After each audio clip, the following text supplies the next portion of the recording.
Hi hello, সবাই কেমন আছো? আশা করি ভালো আছো। আজ একটা নতুন ভিডিওতে সবাইকে স্বাগত জানাই। ফার্স্ট কোশ্চেন করার আগে বলে দিই, ডেট কিন্তু দিয়ে দিয়েছিল আগে থেকেই, আজ সময় দিয়ে দিল। আমি একটা পেপার কাটিং দিয়েছি তোমাদেরকে, পোস্ট করেছি, অবশ্যই দেখো। সেখানে কিছু নিয়মাবলীও আছে এবং কখন পৌঁছাতে হবে, কখন গেট বন্ধ করে দেবে, সেগুলো সমস্ত কিছু দেওয়া আছে। ওই 12:30 কিন্তু গেট বন্ধ হয়ে যাবে।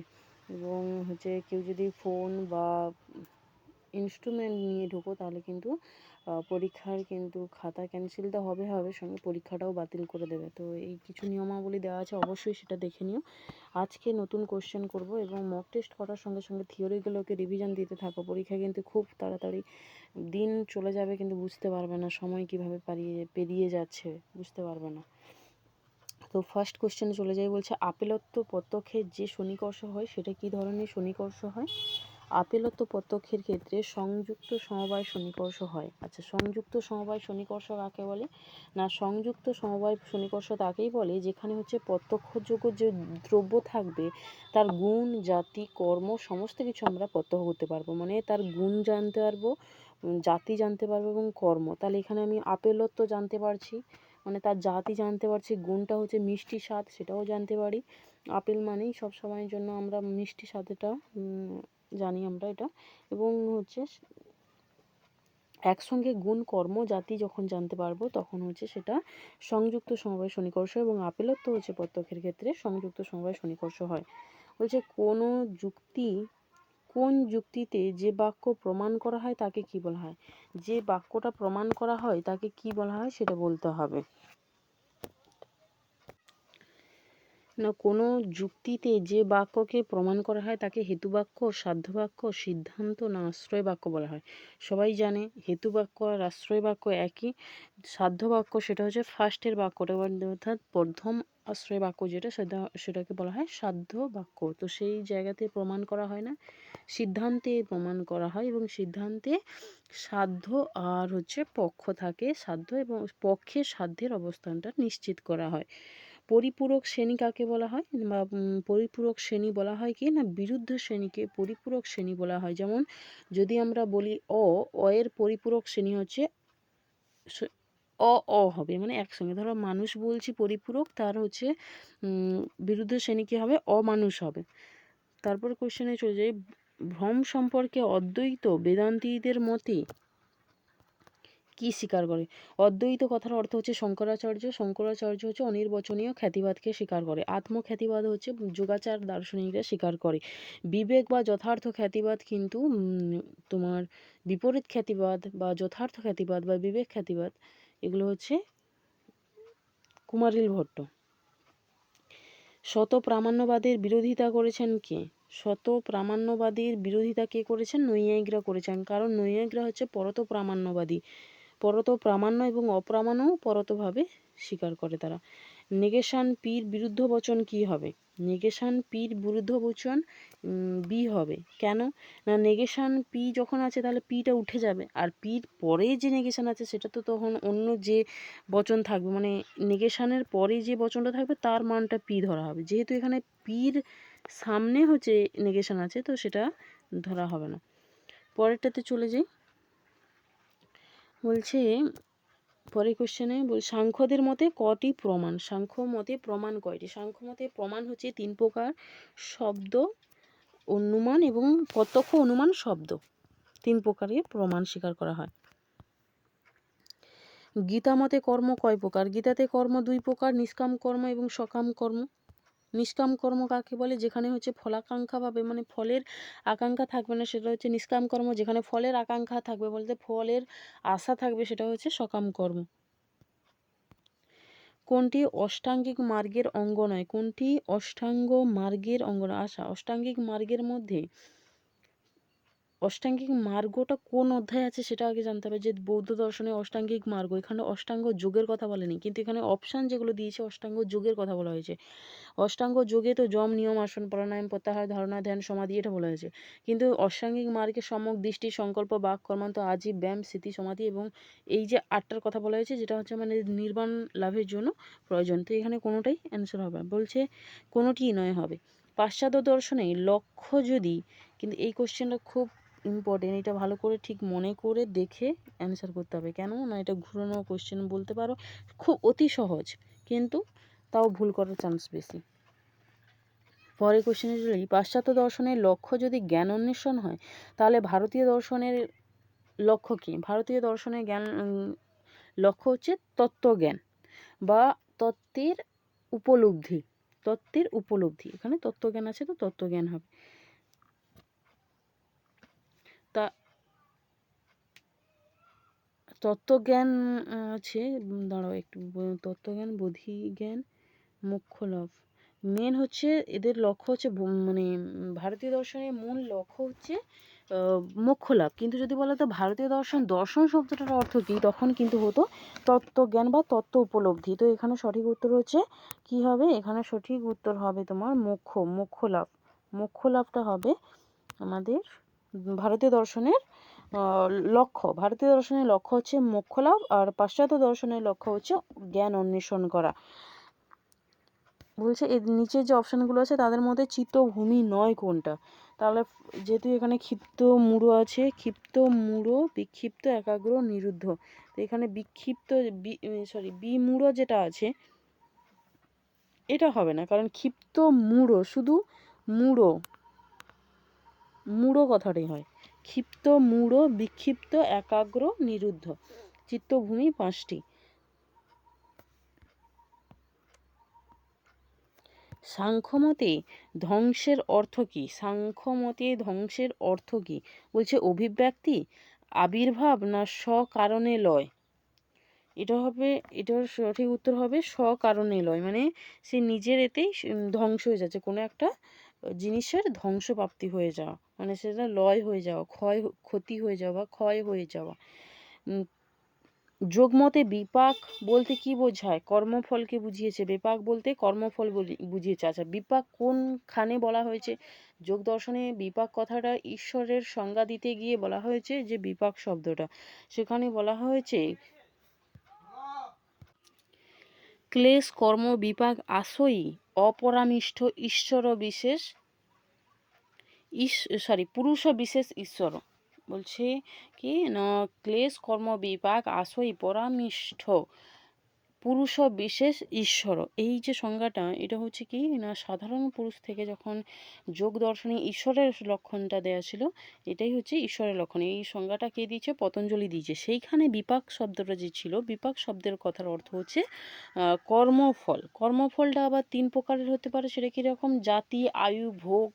জাতি, আয়ু, ভোগ, যেখান থেকে হচ্ছে ঈশ্বর হচ্ছে জাতি এবং আয়ু এবং ভোগ তার থাকবে না। সাধারণ পুরুষের বা সাধারণ মানুষের এই জাতি, আয়ু, ভোগ থাকে।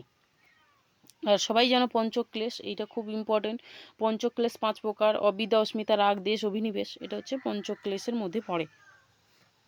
দর্শন হলো সকল জ্ঞান সম্পর্কিত বিজ্ঞান। দর্শন হলো সকল জ্ঞান সম্পর্কিত বিজ্ঞান। এটা কে বলেছে?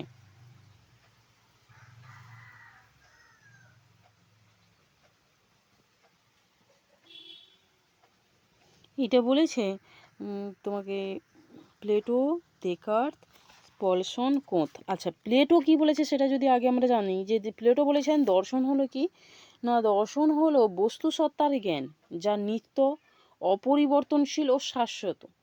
বলছে প্লেটো দর্শন সম্পর্কে বলেছেন যে বস্তু সত্তার জ্ঞান যা নিত্য, অপরিবর্তনশীল ও শাশ্বত।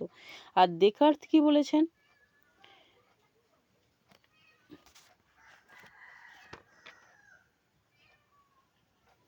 দেকার্তের তো সেই রকম দর্শন সম্পর্কে কী বলেছে সেটা আমি জানি না, বাট কোঁত বলেছেন যে দর্শন হলো সমস্ত বিজ্ঞানের দর্শন হলো সমস্ত বিজ্ঞানের বিজ্ঞান। দর্শন হলো সমস্ত বিজ্ঞানের বিজ্ঞান। তাহলে প্লেটো হচ্ছে না, দেকার্ত হচ্ছে না, কোঁত হচ্ছে না, তাহলে পলসন বলেছেন যে দর্শন হলো সকল জ্ঞান সম্পর্কিত বিজ্ঞান। তারপরে কোশ্চেন হচ্ছে কি, দর্শন হলো জ্ঞান সম্পর্কিত বিজ্ঞান। দর্শন হলো জ্ঞান সম্পর্কিত বিজ্ঞান কে বলেছেন? ফিটকে বলেছেন যে দর্শন হলো জ্ঞান সম্পর্কিত বা জ্ঞানের হচ্ছে তত্ত্ব বা বিজ্ঞান, জ্ঞানের তত্ত্ব বা বিজ্ঞান বা জ্ঞান সম্পর্কিত বিজ্ঞানকে বলেছেন, ফিটকে বলেছেন। পলসন তো সামনেই বলে দিলাম। আচ্ছা, কান্ট কি বলেছে? কান্ট কি বলেছে সেটা আগে বলে দিই। দর্শন হলো না জ্ঞান সম্পর্কিত বিজ্ঞান, জ্ঞান সম্পর্কিত বিজ্ঞান ও তার সমালোচনা, এটা কান্ট বলেছেন। এইটা ভীষণ প্রচুর পরীক্ষাতে দেয়। বলছে দর্শন হলো জ্ঞান সম্পর্কিত বিজ্ঞান ও তার সমালোচনা কে বলেছেন? তখন হবে কান্ট হবে। এই ঠিক তার নিচেই কোশ্চেনেই দেওয়া আছে, ঠিক করে দেখাচ্ছি দাঁড়াও। বলছে দর্শন হলো দর্শন সহ বা দর্শন হলো জ্ঞান সম্পর্কিত বিজ্ঞান ও সমালোচনা, এটা কে বলেছেন? এটা বলেছেন কান্ট বলেছেন। রাসেল কি বলেছেন? রাসেল বলেছেন যে দর্শন হলো সমস্ত বিজ্ঞানের যৌক্তিক বিচার, সমস্ত বিজ্ঞানের যৌক্তিক বিচার। হেগেল বলেছেন, হেগেল কি বলেছেন? না হেগেল, প্লেটো তো বলে দিয়েছি যে প্লেটো বলেছেন যে বস্তু সত্তার জ্ঞান যা হচ্ছে অপরিবর্তনীয় এবং শাশ্বত এবং নিত্য হবে। আর হচ্ছে হেগেল বলেছেন যে দর্শন হলো পরম সচেতন সত্তা সম্পর্কীয় তাত্ত্বিক আলোচনা। পরম সচেতন সত্তা সম্পর্কিত তাত্ত্বিক আলোচনা বলেছেন, সেটা হেগেল বলেছেন। রাসেল কি বলেছেন বললাম?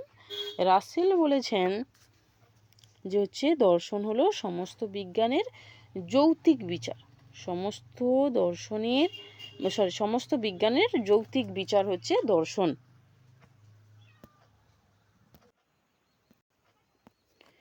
পরে কোশ্চেন দিয়েছে যে দর্শন হলো ভাষার সমালোচনা। দর্শন হলো ভাষার সমালোচনা, কে বলেছেন?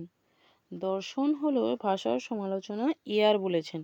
যদি এইখানে বলা হতো দর্শন হলো ভাষাগত সমালোচনা, ভাষা শুধু গত কথাটা থাকতো, ভাষাগত সমালোচনা, তখন হয়ে যেত ভিটগেনস্টাইন হতো। বলছে যখন বলা হতো যে দর্শন হলো ভাষাগত সমালোচনা তখন হতো ভিটগেনস্টাইন। যখন বলা হচ্ছে যে ভাষার সমালোচনা, দর্শন হলো ভাষার সমালোচনা, তখন সেটা হচ্ছে এয়ার হবে। যদি বলা হয় মার্ফিন কি বলেছে দর্শন সম্পর্কে? না মার্ফিন বলেছেন দর্শন হলো কি না এমন এক সত্য যা সত্যের প্রতি অনুরাগী, যা জ্ঞানের ভাণ্ডারকে পূর্ণ করে, তাই হচ্ছে দর্শন। তিনি কে বলেছেন? সেটা হচ্ছে মার্ফিন বলেছেন। আচ্ছা, পরে কোশ্চেনে চলে যাই। সত্যতা, বিশ্বাস এবং বিশ্বাসযোগ্যতা, এই তিনটিকে একত্রিত কি বলা হয়? আবশ্যিক শর্ত। কিসের আবশ্যিক শর্ত? জানার আবশ্যিক শর্ত। কে দিয়েছেন? হটস্পার্স দিয়েছেন। হটস্পার্স তার কোন বইতে এই তত্ত্বটা দিয়েছে? যদি এই কোশ্চেন আসে যে হটস্পার্স কোন তত্ত্বে জানাকিয়াপত্রী দিয়েছেন, সেটা হচ্ছে ইন্ট্রোডাকশন টু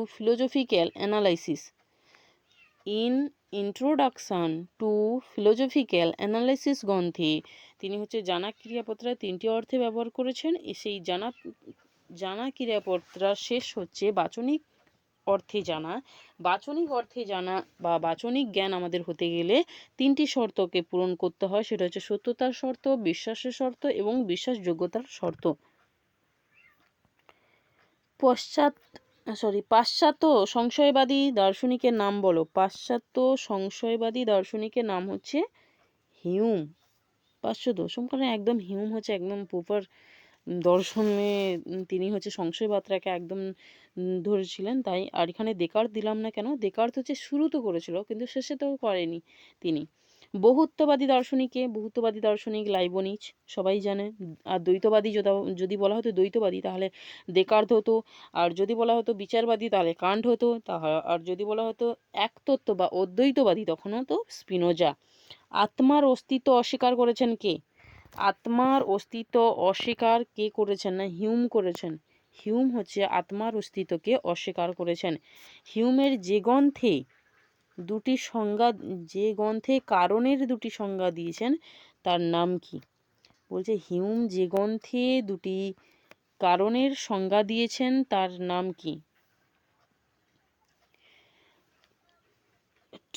ট্রেটিজ ট্রেটিস গ্রন্থে হচ্ছে তিনি হিউম হচ্ছে কারণের সংজ্ঞা দিয়েছেন। আচ্ছা, কারণ সম্পর্কে তিনি বলেছেন যে আবশ্যিক সম্পর্ক তার মধ্যে নেই। আবশ্যিক সম্পর্ক অর্থাৎ কারণ ও কার্যের মধ্যে যে আবশ্যিক সম্পর্ক সেটা বুদ্ধিবাদীরা স্বীকার করেন এবং এই সম্পর্ক প্রসূক্তি তত্ত্ব নামেও পরিচিত এবং ওই প্রসূক্তি তত্ত্বের প্রবর্তক হলেন ইউইং। ইউইং ইউইং হচ্ছে প্রসূক্তি তত্ত্বের প্রবর্তক। ঠিক নিচে কোশ্চেন দিয়েছে, নিম্নোক্ত বক্তব্যগুলির মধ্যে কোনটি প্রসূক্তিবাদের মন্তব্য সেটা বলতে হবে। কোনটি হচ্ছে প্রসূক্তিবাদের মন্তব্য সেটা কি বলছে? কারণ ও কার্য সম্পূর্ণ পৃথক ও স্বতন্ত্র ঘটনা না। বলছে কার্যকারণের মধ্যে কোনো অনিবার্য সম্বন্ধ নেই। এটা তো হিউম বলবে যে অনিবার্য সম্বন্ধ নেই, অনিবার্য সম্বন্ধ আছে। বলছে নিয়ত সম্বন্ধ আছে, এটা না। বলছে কারণ ও কার্যের মধ্যে কেবল নিয়ত সম্বন্ধ আছে, এটাও হবে না। তাহলে বাকি থেকে গেল এই দুটো বাদ, তাহলে বাকি থেকে গেল সি। কারণ ও কার্যের স্বরূপ ভিন্ন নয়, কারণ কার্যের পরিণত হয়, মানে কারণটা কার্যে পরিণত হয়, যেটা অনিবার্যভাবে পরিণত হয়, এটা হচ্ছে প্রসূক্তি তত্ত্বের মন্তব্য। যে বস্তুবাদকে জ্ঞানতাত্ত্বিক দ্বৈতবাদ বলা হয়, জ্ঞানতাত্ত্বিক দ্বৈতবাদ বলা হয়, তাকে বলা হয় প্রতিরূপী বস্তুবাদ। এই প্রতিরূপী বস্তুবাদের প্রবর্তক হলেন লক এবং এই প্রতিরূপী বস্তুবাদের তত্ত্বে লৌহ যবনিকা তত্ত্বটাও বলা হয়। লৌহ যবনিকা তত্ত্ব মানে অর্থাৎ প্রতিরূপী বস্তুবাদকে আমরা লৌহ যবনিকা তত্ত্বও বলে থাকি। বলছে যে বস্তুবাদ স্বীকার করলে বস্তুর সকল প্রত্যক্ষ গ্রাহ্য বস্তুগত বলে মনে হয়, যে বস্তুবাদ স্বীকার করলে বস্তুর সকল প্রত্যক্ষ গ্রাহ্য বস্তুগত বলে মনে হয় তা হচ্ছে সরল বস্তুবাদ। আর প্রতিরূপী বস্তুবাদে তো একটা ছায়া থাকে, যেখানে লৌহ যবনিকা তত্ত্বটা আসবে। আত্মগত ভাববাদে আমি যা দেখি সেটাই হচ্ছে আত্মগত ভাববাদটা সম্পূর্ণ আলাদা। তো ওটা আমি আত্মগত ভাববাদের কথাটা আমি বলে দিয়েছিলাম, যেখানে যেটা স্বীকার করে কি আত্মগত ভাববাদ স্বীকার করেন হচ্ছে বার্কলে স্বীকার করেন।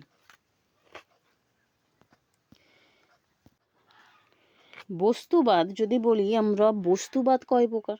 বস্তুবাদ কিন্তু 4 প্রকার। কি কি? সরল বস্তুবাদ, প্রতিরূপী বস্তুবাদ, নব্য বস্তুবাদ এবং সবিচার বস্তুবাদ। সরল বস্তুবাদ যেটা, সেখানে আমরা কি করি না, বস্তুকে আমরা সরাসরি জানতে পারি। বস্তুটা আমাদের ইন্দ্রিয়ের মাধ্যমে আমরা সমস্ত বস্তুর সমস্ত গুণকে জানতে পারি, যেটা এখানে বলা হচ্ছে যে যে বস্তুবাদ স্বীকার করলে বস্তুর সকল প্রত্যক্ষ মানে সকল গুণগুলোকে আমরা বা বস্তুগত যে ধর্ম আছে সেগুলোকে আমরা প্রত্যক্ষের মাধ্যমে জানতে পারি, সেটাই হচ্ছে সরল বস্তুবাদ। এবার সরল বস্তুবাদটা কে স্বীকার করে না, জি.ই. মুর স্বীকার করে। সরল বস্তুবাদ কে স্বীকার করে না, সরল বস্তুবাদ হচ্ছে জি.ই. মুর স্বীকার করেন। আর প্রতিরূপী বস্তুবাদ যাকে বৈজ্ঞানিক বস্তুবাদ, আচ্ছা সরল বস্তুবাদকে কিন্তু লৌকিক বস্তুবাদও বলা হয়, কারণ সাধারণ মানুষ এটাকে স্বীকার করে। আর প্রতিরূপী বস্তুবাদ কাকে বলে বা প্রতিরূপী বস্তুবাদ হচ্ছে কি না, যেখানে বস্তুর মনোনিরপেক্ষভাবে স্বতন্ত্র অস্তিত্ব মানে মনের ওপর নির্ভর না করেই বস্তুর নিজস্ব একটা অস্তিত্ব আছে এবং আমরা বস্তুকে সরাসরি জানতে পারি না, বস্তুর গুণগুলিকে জানতে পারি, মানে বস্তুর যে গুণগুলো আরোপিত আছে সেই গুণগুলোকে কেবলমাত্র আমরা জানতে পারি, বস্তুকে জানতে পারি না। এই জন্যই লক বলেছেন যে বস্তু হচ্ছে অজ্ঞাত এবং অজ্ঞেয়। আমরা বস্তুর কেবলমাত্র গুণগুলোকে জানতে পারি এবং বস্তুর নিজস্ব অস্তিত্ব আছে, স্বতন্ত্র অস্তিত্ব আছে, যেটা প্রতিরূপী বস্তুবাদে বলা হয়। এবং প্রতিরূপী বস্তুবাদ কে কে স্বীকার করেন? প্রতিরূপী বস্তুবাদ দুজনে স্বীকার করেন। কে কে? দুজন, লক, জন লক এবং হচ্ছে বুদ্ধিবাদী দার্শনিক দেকার্ত, রেনে দেকার্ত। দেকার্ত হচ্ছে প্রতিরূপী বস্তুবাদকে স্বীকার করেন। যে প্রতিরূপী বস্তুবাদে যে দুটি গুণ মানে গুণের কথা বলা হচ্ছে, যে গুণগুলোকে আমরা কেবলমাত্র জানতে পারি, বস্তুকে আসলে জানতে পারি না, সেই দুটো গুণ কি কি না, মুখ্য গুণ এবং গৌণ গুণ। মুখ্য গুণগুলো কি হয়? মুখ্য গুণগুলো হচ্ছে বস্তুগত, যেগুলো হচ্ছে বিস্তৃতি, গতি, আকার, আয়তন, বিস্তার, এগুলো। আর গৌণ গুণগুলো কি না, সেগুলো মনোগত, যেমন রূপ, রস, গন্ধ, স্পর্শ, শব্দ, এইগুলো, যেগুলো ব্যক্তি ভেদে আলাদা আলাদা হতে পারে। আচ্ছা, নব্য বস্তুবাদ কি না, নব্য বস্তুবাদে সেখানে বস্তু নিরপেক্ষতা সত্তা আছেই এবং সেটা বস্তুটা কিন্তু আমরা সাক্ষাৎভাবে জানতে পারি, মানে বস্তুর যে জ্ঞানটা হয় সেটা আমাদের সাক্ষাৎভাবে হয়, ইন্দ্রিয়ানুভবের মাধ্যমে আমাদের জ্ঞান হয় নববস্তুবাদীদের মতে। নববস্তুবাদীকে মার্ফিন, পেরি, হ্যাঁ, পেরি কিন্তু দর্শন সম্পর্কে যে কথাটা বলেছেন, দর্শন হলো মানে এই দর্শন সম্পর্কে পেরির মতটা খুব ইম্পর্টেন্ট। এটা খুব মনোযোগ দিয়ে তোমরা পড়ো, অবশ্যই পড়ো। যে পেরি দর্শন বলতে কী বলেছেন। দর্শন বলতে কী বলেছেন সেটা আমি একটু বলেই দিচ্ছি। দর্শন শব্দ মানে দর্শন বলতে পেরি কী বলেছেন। পেরি বলেছেন, দর্শন হলো আকস্মিক ও অলৌকিক কিছু না। আকস্মিক বা অলৌকিক কিছু না। দর্শন আকস্মিক বা অলৌকিক কিছু নয়, তাহলে অনিবার্য এবং অনিবার্য ও স্বাভাবিক। অনিবার্য ও স্বাভাবিক। আকস্মিক বা অলৌকিক কোনো কিছুই নয়, সেটা হচ্ছে অনিবার্য এবং স্বাভাবিক। এটা কে বলেছেন? পেরি। এই সংজ্ঞাটা ভীষণ ইম্পর্টেন্ট। মানে পেরি, কান্ট, অ্যারিস্টটল, প্লেটো, এই কয়েকজন মোটামুটি টুকটাক তোমাদের জানতেই হবে। আচ্ছা, নব্যবস্তুবাদী বললাম মার্ফিন, পেরি, রাসেল এরা হচ্ছে নব্য বস্তুবাদকে স্বীকার করে। আর সবিচার বস্তুবাদ কি না, সবিচার বস্তুবাদে হচ্ছে যেখানে 7জন দার্শনিক মিলে হচ্ছে এই মতবাদটা প্রতিষ্ঠা করেছিলেন, যেখানে বস্তুর মনোনিরপেক্ষভাবে মানে মনের ওপর নির্ভর না করেই বস্তুর অস্তিত্ব থাকে এবং বস্তুর জ্ঞানটা হচ্ছে পরোক্ষ, মানে ইন্দ্রিয়ের মাধ্যমে হচ্ছে বস্তুর জ্ঞানকে আমাদের হয়, এবং ইন্দ্রিয় ওর মাধ্যমে যেটা হয় সেটা মন সরাসরিভাবে ইন্দ্রিয়ের মাধ্যমে হচ্ছে প্রত্যক্ষ করতে পারে। সবিচার বস্তুবাদ যেটা সেখানে কি করা হয় না, সেটা হচ্ছে প্রতিরূপী বস্তুবাদেরই অনুরূপ, ঠিক একই রকম। কি না, এটা হচ্ছে ওর নিজের অস্তিত্ব আছে, স্বতন্ত্র বস্তুর নিজস্ব স্বতন্ত্র অস্তিত্ব আছে, এবং হচ্ছে সে কী করে না, এটা আমরা তার যে গুণগুলোকে ইন্দ্রিয়ের মাধ্যমে জানতে পারি। কীরকম না, মনের দ্বারা, মন সরাসরি ইন্দ্রিয়ের দ্বারা বাহ্য বস্তুর যে গুণগুলোকে সেগুলো জানতে পারে। তার হচ্ছে সমর্থককে যদি আমরা বলা হয় সমর্থককে না, এর সমর্থক হচ্ছে রোজার্স, লাভজয়, প্রাইড, নাম হচ্ছে প্রাইড। আচ্ছা, এরপরে তাহলে এটার হচ্ছে সরল বস্তুবাদ বা লৌকিক বস্তুবাদ।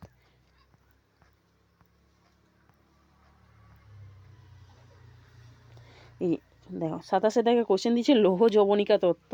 এটা তো এক্ষুনি বললাম, লৌহ যবনিকা তত্ত্ব, প্রতিরূপী বস্তুবাদ। প্রতিরূপী বস্তুবাদে কি বলা হয় না, বস্তুর মনোনিরপেক্ষভাবে স্বতন্ত্র অস্তিত্ব আছে এবং বস্তুকে আমরা জানতে পারি না, বস্তুর গুণগুলিকে জানতে পারি, সেটা দুটো গুণের মাধ্যমে জানতে পারি, মুখ্য গুণ এবং গৌণ গুণের মাধ্যমে, বাস এইটুকু। সবিচারবাদ প্রতিষ্ঠা করেন কে? কান্ট করেন সবিচারবাদ। যদি বলতো সবিচার বস্তুবাদকে, তখন নাম হতো ওই যে লাভরস, এরা হচ্ছেন সবিচার বস্তুবাদী, তাদের কথা বলতে হতো। তখন যে অপশন থাকতো সেটা দেখা হতো। তো এটা হচ্ছে কান্ট। বস্তুগতবাদ প্রতিষ্ঠা কে করেছেন? বস্তুগতবাদ প্রতিষ্ঠা কে করেছেন? লক করেছেন। প্রতিরূপী বস্তুবাদকে বস্তুগতবাদও তুমি বলতে পারো, কারণ বস্তুর নিজস্ব অস্তিত্ব আছে এবং সেটা আমরা জানতে পারি না, বাট গুণের মাধ্যমে জানতে পারি। পরের কোশ্চেনে চলে যাই। 30 দাগের কোশ্চেন বলছে, এক দার্শনিক বলেছেন, যা আমাদের বুদ্ধি দ্রব্যতে প্রত্যক্ষ করে তার স্বরূপ ধর্মরূপে, তাই হলো গুণ। কি বলছে? বলছে যা আমাদের বুদ্ধি দ্রব্যতে প্রত্যক্ষ করে, মানে বুদ্ধি হচ্ছে দ্রব্যতে যা কিছু প্রত্যক্ষ হলে সেগুলো হচ্ছে এই যে স্বরূপ ধর্মরূপে, তা হচ্ছে গুণ। মানে গুণটাকে আমরা জানতে পারি। এটাকে বলেছেন স্পিনোজা বলেছেন, দুটো গুণকে আমরা জানতে পারি, বিস্তার এবং চেতনাকে জানতে পারি। লাইবনিজের মতে অচেতন মনাড কি? উদ্ভিদ। এক্স যদি ওয়াইয়ের কারণ হয় তবে এক্স ও ওয়াইয়ের পরস্পর স্বতন্ত্র ঘটনা। বলছে এক্স যদি ওয়াইয়ের কারণ হয় তবে এক্স ও ওয়াইয়ের পরস্পর স্বতন্ত্র ঘটনা। কে বলেছেন? এটা কে বলেছেন না, দুটো আলাদা ঘটনা বলেছেন, এটা হিউম বলেছেন। স্বতন্ত্র বলে দিয়েছে, কেউ কারোর উপর নির্ভরশীল নয়। ঠিক একটু আগেই আমরা বললাম যে হচ্ছে প্রসক্তি তত্ত্বে কী বলা হয় না, প্রসক্তি তত্ত্বে বলা হয় যে হচ্ছে কারণ হচ্ছে কার্যের মধ্যে নিহিত থাকে, যেটা হচ্ছে কিভাবে না পরিণত হয়, কারণটা হচ্ছে কার্যে পরিণত হচ্ছে, ভিন্ন নয়। কিন্তু এখানে বলা হচ্ছে যদি মানে এক্স যদি ওয়াইয়ের কারণ হয় তবে এক্স আর ওয়াই পরস্পর স্বতন্ত্র, মানে সম্পূর্ণ আলাদা। তো সেটা হচ্ছে কে বলেছেন? হিউম বলেছেন। যে শর্ত অনুপস্থিত থাকলে কোনো কার্য ঘটতে পারে না, কিন্তু উপস্থিত থাকলে কার্যটি নাও ঘটতে পারে, তাকে কি বলা হয়? তাকে আবশ্যিক শর্ত বলা হয়। যে শর্ত অনুপস্থিত থাকলে কোনো কার্য ঘটে না, কিন্তু উপস্থিত থাকলে কার্যটি নাও ঘটতে পারে, সেটা হচ্ছে আবশ্যিক শর্ত। আবশ্যিক শর্ত। আচ্ছা, এখানে বলে দিই সদর্থক শর্ত কি, আবশ্যিক শর্ত কি, তার পর্যাপ্ত শর্ত কি, এগুলো সম্পর্কে একটু বলে দিলে ভালো হয়, তাহলে ভালো করে এটা মনে থাকবে। সেটা সম্পর্কে একটু বলে দিচ্ছি। এক্ষুনি তো আবশ্যিক শর্ত বললাম, যেখানে হচ্ছে শর্তটা অনুপস্থিত থাকলে কার্যটা ঘটতে পারে না, কিন্তু শর্ত উপস্থিত থাকলেই যে কার্যটা ঘটবে এমন কোনো কথা নেই। এটা হচ্ছে আবশ্যিক শর্ত। পর্যাপ্ত শর্ত কাকে বলি? যেখানে হচ্ছে কি বলা হবে না, শর্তটা যেটা ও শর্ত যদি উপস্থিত থাকে ঘটনাটা কিন্তু ঘটবে। যদি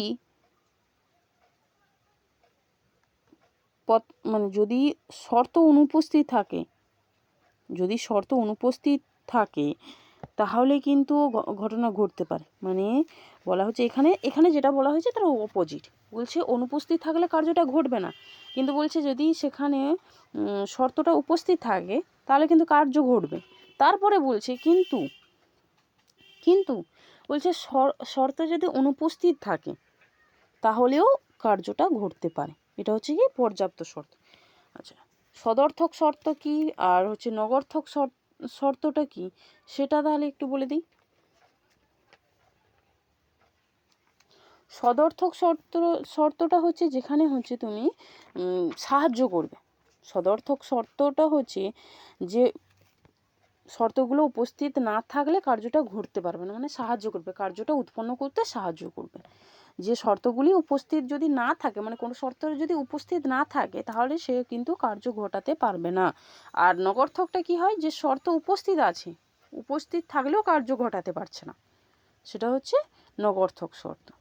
সদর্থক শর্তে কি হলো না, যেখানে শর্ত উপস্থিত না থাকলে কার্যটা ঘটবে না, মানে কারণ না থাকলে কার্য হবে না।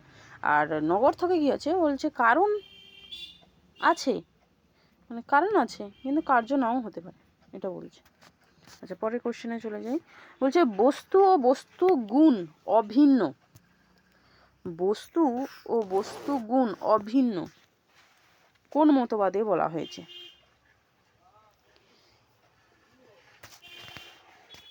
এটা বলা হয়েছে সরল বস্তুবাদে। প্রতিরূপী বস্তুবাদে তো সম্পূর্ণ আলাদা, কারণ আমরা গুণকে জানতে পারি, বস্তুকে জানতে পারি না। আত্মগত ভাববাদ কার? না বার্কলে। আমি না প্রত্যক্ষ হলে ঈশ্বর সব কিছু প্রত্যক্ষ করতে পারেন।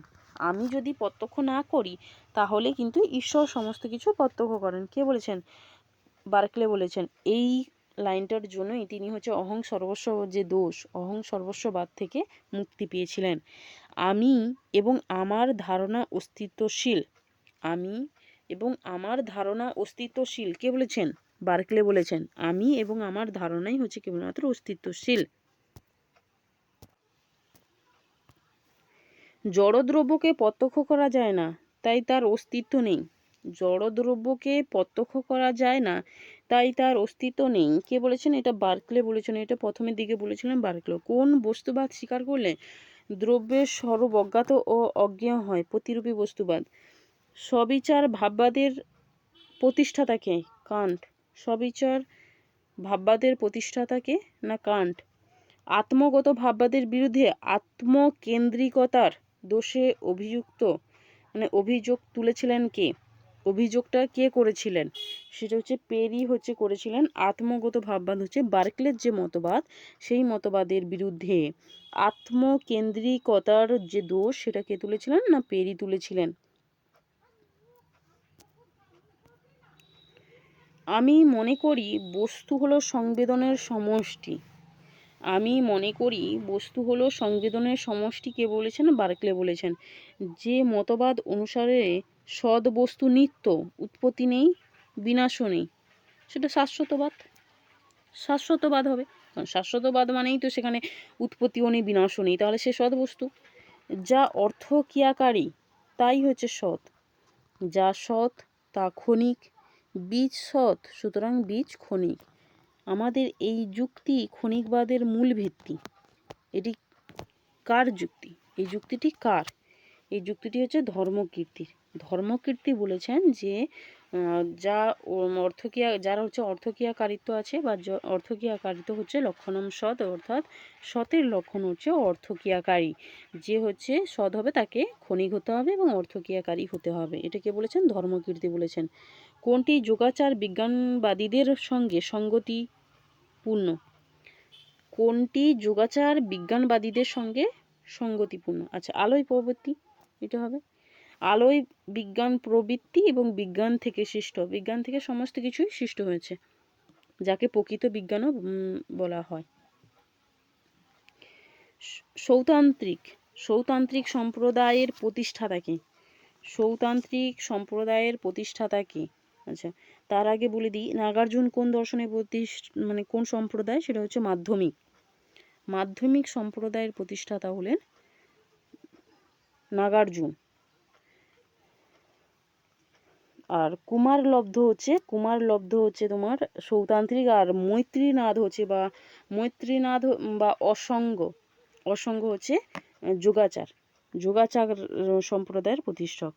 রামানুজের মতে সত্তা কয় প্রকার? সত্তা 3 প্রকার। কি? ব্রহ্ম বা ঈশ্বর, এবং চিৎ এবং অচিৎ, অর্থাৎ জড় এবং হচ্ছে জীব এবং জড় এবং ঈশ্বর বা ব্রহ্ম। শঙ্কর নির্গুণ শব্দটি যে অর্থে ব্যবহার করেছেন সেটা কি? নির্গুণ বলতে যার কোনো গুণ নেই অর্থে ব্যবহার করেছেন। বেদান্তের মহাবাক্যের সংখ্যা কয়টি? বেদান্তের মহাবাক্যের সংখ্যা 4টি। ওই প্রজ্ঞানম ব্রহ্ম, তত্ত্বমসি, অয়ম ব্রহ্মামি, আর একটা আছে অয়ম আর অস্মি ব্রহ্মানি, মানে শেষের একটা ছিল, সেটা এখন মনে আসছে না তাই বলতে পারছি না, বাট এটা একটু দেখে নিও। রামানুজের মতে ব্রহ্মের কোন ধরনের ভেদ বর্তমান? রামানুজের মতে ব্রহ্মের কোন ধরনের ভেদ বর্তমান? সেটা হচ্ছে স্বগত। আর শঙ্করাচার্য স্বগত হোক, বিজাতীয় হোক বা স্বজাতীয় হোক, কোনোটাই স্বীকার করে না। তিনি বলেন ব্রহ্মে কোনো ভেদ নেই, ভেদ রহিত। শঙ্কর কয় ধরনের মুক্তি মানেন? 2 ধরনের, জীবন মুক্তি বা জীব মুক্তি এবং বিদেহ মুক্তি। মূল বচন এবং তার বিরুদ্ধ বচন নিয়ে গঠিত। মূল বচন এবং তার বিরুদ্ধ বচন, ধরো পি, তার বিরুদ্ধ বচন নেগেশন পি, সেটা দিয়ে নিয়ে গঠিত। তো সেই জায়গাটাতে কি হবে? আপতিক হবে, কারণ এর মান যদি আমরা ধরি তো আপতিক কি হবে যদি ডটের ক্ষেত্রে ধরা হয়, তো সেই হিসেবে না হলে বাকি সব ক্ষেত্রে কিন্তু শত মিথ্যাই হবে। অনুমানের সূত্র হলো কয়টি? অনুমানের সূত্র 9টি, আর প্রতিস্থাপনের সূত্র হচ্ছে 10টি, টোটাল হচ্ছে 19টি সূত্র। নগর্থক বচনের ব্যাপ্যতার সাধারণ নিয়ম কি? নগর্থক বচন বলতে ই বচন আর ও বচন। ও বচনের বিধেয় পদ ব্যাপ্য, তাহলে দেখো বিধেয় পদ ব্যাপ্য হয়, বিধেয় পদ ব্যাপ্য,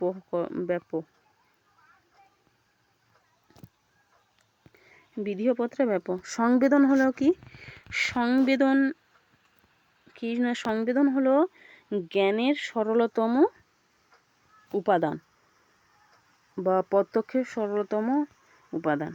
টিচেনারের মতে সংবেদনের ধর্ম কয়টি? 4টি। সাধারণ মতে সংবেদনের ধর্ম কয়টি?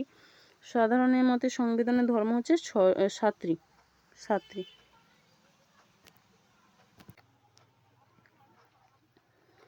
মনোবিদ্যার ব্যক্তিনিষ্ঠ পদ্ধতি হচ্ছে অন্তর্দর্শন, কারণ সেখানে ব্যক্তি নিজেই হচ্ছে পরীক্ষা নিরীক্ষা করতে পারে।